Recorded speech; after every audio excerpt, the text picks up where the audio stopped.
Student कैसे हैं आप? होप सब स्टूडेंट अच्छे होंगे। अपना Madhya Pradesh admission information YouTube channel पर आपका फिर से स्वागत है।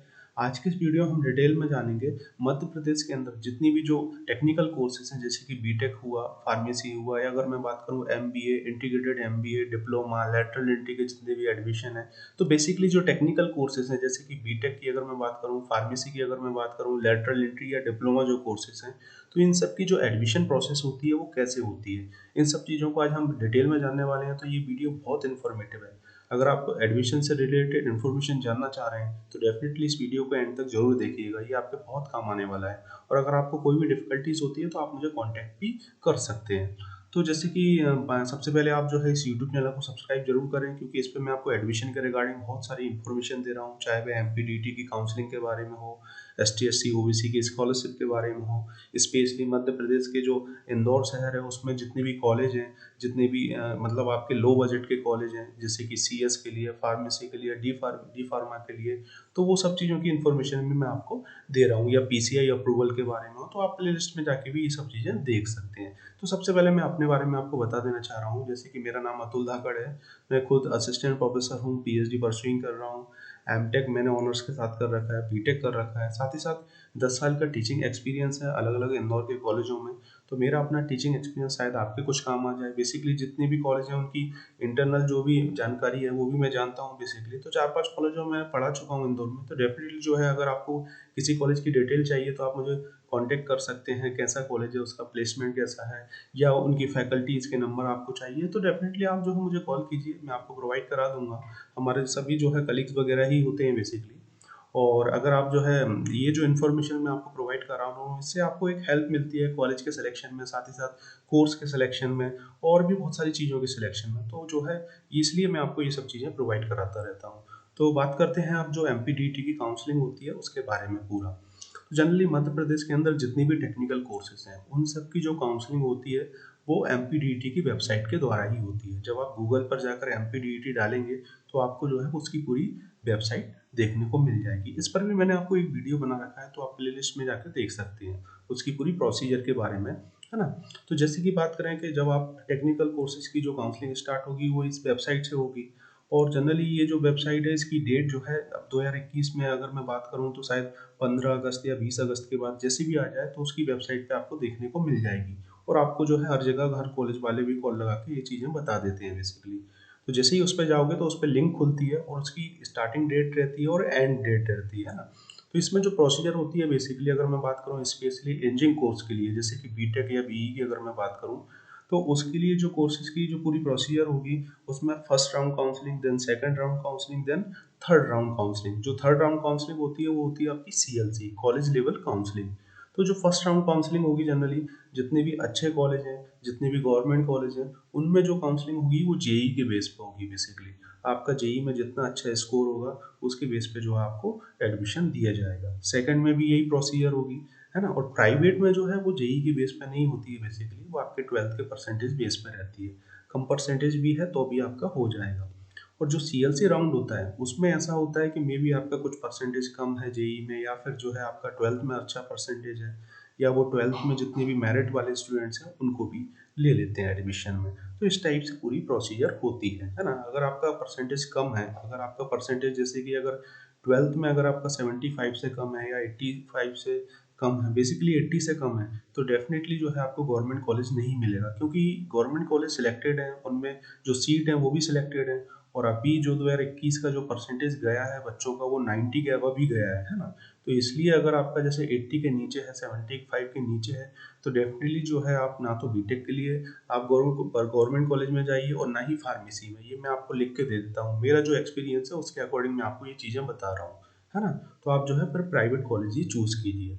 तो बात करते हैं जैसे कि ये प्रोसीजर होती क्या है, कैसे करना पड़ता है। सबसे पहले कुछ नहीं है, जो डेट आएगी, है ना। तो ये जो प्रोसीजर होती है जनरली हम दो तरीके से कर सकते हैं। एक तो जो एमपी ऑनलाइन के जितने भी जो सेंटर्स होते हैं वहाँ पे जाके, और दूसरा जो है वो कॉलेज जो होते हैं जहाँ पे आपकी डील होती है, मतलब प्राइवेट कॉलेजों में, तो वहाँ पे जाके जो है आप जनरली वहाँ पे रजिस्ट्रेशन करवा सकते हैं। इसकी फीस जो है फिर आपकी 1500 से 1600 की समथिंग इसकी फीस होती है, और वो जो है आप पे करना पड़ती है, वो स्टूडेंट्स को ही पे करना पड़ती है।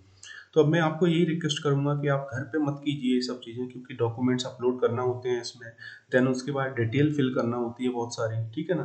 तो ये या तो जिस कॉलेज से आपकी बात हो रही है कि जहाँ पे वो एडमिशन आपको दे रहे हैं, उनसे करवाइए, है ना? और ऑलमोस्ट सभी कॉलेज ही करते हैं इसको।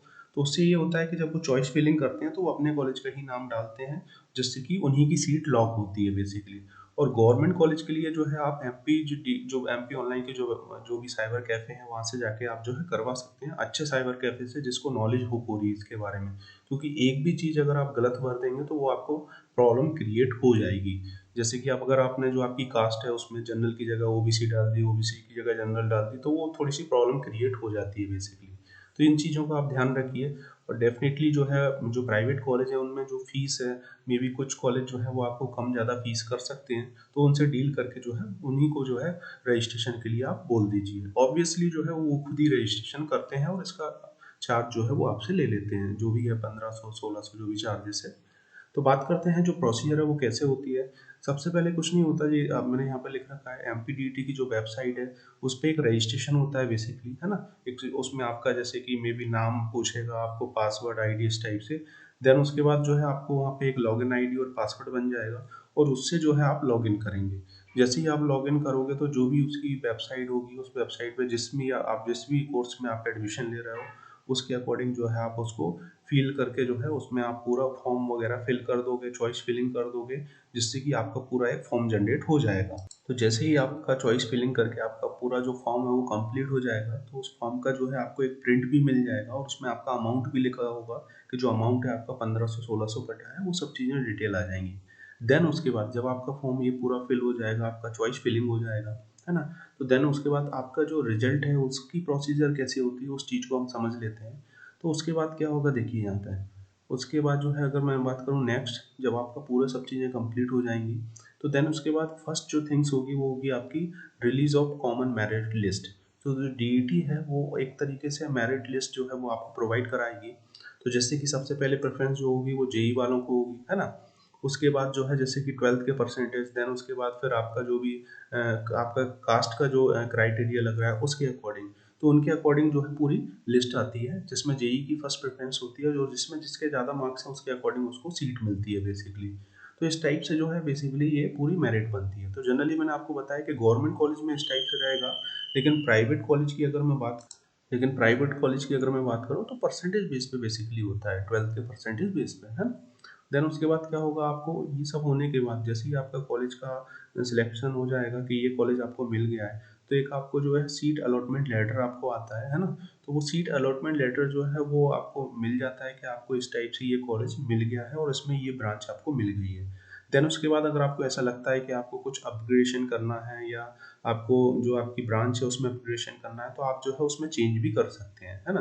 देन उसके बाद जो है ये सब चीज़ें होने के बाद फिर आपको कॉलेज में रिपोर्टिंग करना पड़ता है। वो चीज़ें आपको दिख जाएँगी और कॉलेज में आपको रिपोर्टिंग करके जो भी अलॉटमेंट्स लेटर है वो, या अगर मैं बात करूँ जो भी चीज़ें हैं, वो आपको उस ड्यूरेशन के डेट में जाके अपनी सीट के बारे में कन्फर्मेशन देना होता है। देन उसके बाद आप अपने डॉक्यूमेंट्स ले जाएँगे, जब आप अलॉटमेंट के टाइम जाएँगे, रिपोर्टिंग के टाइम, तो जितने भी डॉक्यूमेंट्स हैं वो वेरीफाइड करवाएँगे, है ना? और उसके बाद जो है जो भी कॉलेज की फ़ीस होगी, जो भी कॉलेज वाले फ़ीस माँगेंगे आपको, प्राइवेट, गवर्नमेंट सबके लिए, तो उसमें जो है उसके बाद देन उसका आपका एडमिशन डन हो जाएगा। तो जनरली यहाँ पे आप देख रहे होंगे first, second, third, fourth, fifth, sixth, total 6 step में जाके ये पूरी कंप्लीट प्रोसीजर होती है ना? तो इस टाइप से जो है ये पूरी काउंसलिंग प्रोसीजर होती है। इसको मैं आपको हिंदी में भी समझा दूँगा, आने वाले कुछ टाइम में मैं आपको हिंदी में भी पूरा प्रोवाइड करा दूँगा, ये पूरा इंग्लिश में दे रखा है। तो होप आपको ये चीज़ें समझ में आ गई होंगी कि ये काउंसलिंग प्रोसीजर होती कैसे है, एमपीडीटी की वेबसाइट के द्वारा होती है। सभी को ये काउंसलिंग करना पड़ती है बेसिकली। आप किसी भी कॉलेज में डायरेक्ट नहीं ले सकते। इससे जो है आपको गुज़रना ही होगा, जो भी आरजीपीवी एफिलिएटेड कॉलेज हैं उनके अंदर बेसिकली, है ना? Thank you for watching this video. मिलते हैं नेक्स्ट वीडियो में कुछ और इन्फॉर्मेटिव वीडियो के साथ। अगर आपको ये वीडियो अच्छा लगा हो तो आप इसे लाइक, कमेंट्स एंड सब्सक्राइब जरूर करें और मुझे कांटेक्ट कर सकते हैं अगर आपको और भी डिटेल में इन्फॉर्मेशन चाहिए जिस भी चीज़ के regarding. You can contact me freely any time. Thank you for watching this video.